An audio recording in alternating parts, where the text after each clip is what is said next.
While it's tempting to connect every global escalation to the collapse of the post-Cold War order, some conflicts can erupt at any time, no matter the global climate. The India-Pakistan conflict is one of them. These two nuclear-armed nations have already fought 4 wars in 1947, 1965, 1971, and 1999. Each was triggered by or centered around the disputed region of Kashmir. Despite periods of relative calm, tensions never disappeared.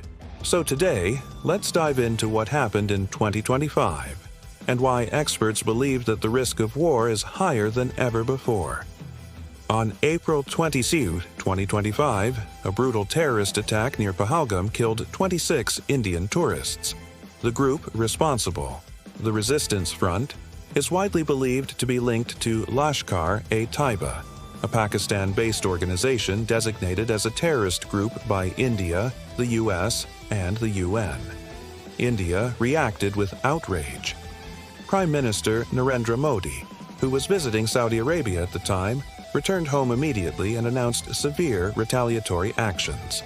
India's response was swift and aggressive, canceled all Pakistani visas and closed key border posts, expelled Pakistani diplomats and military advisors, suspended the Indus Waters Treaty, a 1960 agreement mediated by the World Bank.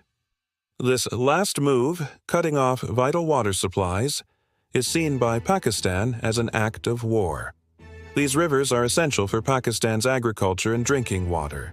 Historically, even during war, India never weaponized water until now. While India's current infrastructure limits immediate enforcement, long-term plans to divert and store water are already underway.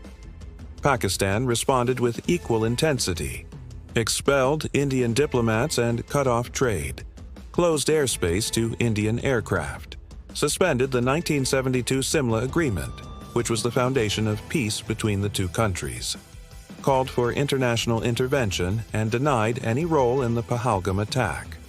Pakistan also warned of a full-spectrum response if India proceeds with the water blockade. Following the attack, Indian forces launched search operations and destroyed homes of suspected terrorists. Skirmishes erupted across the line of control. While both sides have avoided full-scale war so far, military activity and rhetoric are escalating. India may pursue surgical strikes or limited incursions, as it has in the past. If it does, Pakistan may respond in kind, possibly triggering wider conflict. Unlike past flare-ups, this time India is threatening to suspend a historic water-sharing agreement, which could be economically devastating for Pakistan. Also, geopolitical dynamics are shifting. The US is now deepening ties with India.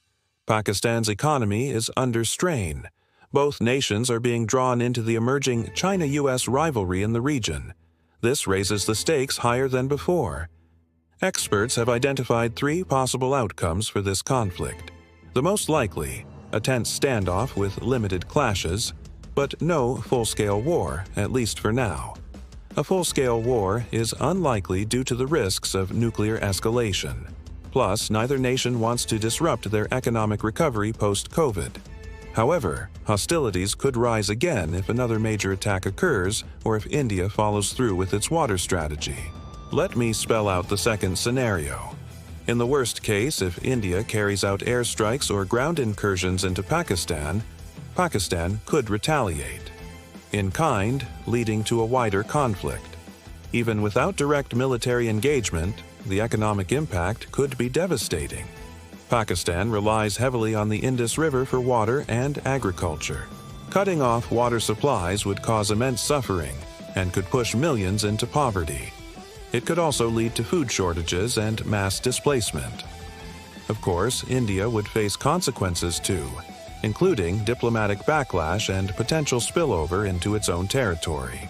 Finally, the third scenario involves a compromise. Both sides agree to de-escalate and return to the status quo ante bellum. This seems increasingly unlikely given the current political climate and domestic pressures on both leaders. Ultimately, the coming weeks will be crucial in determining how this crisis evolves. Will it remain a temporary setback in relations or signal a return to hostilities? Only time will tell. In 2025, India and Pakistan stared into the abyss once again. Could this be the year that everything changes?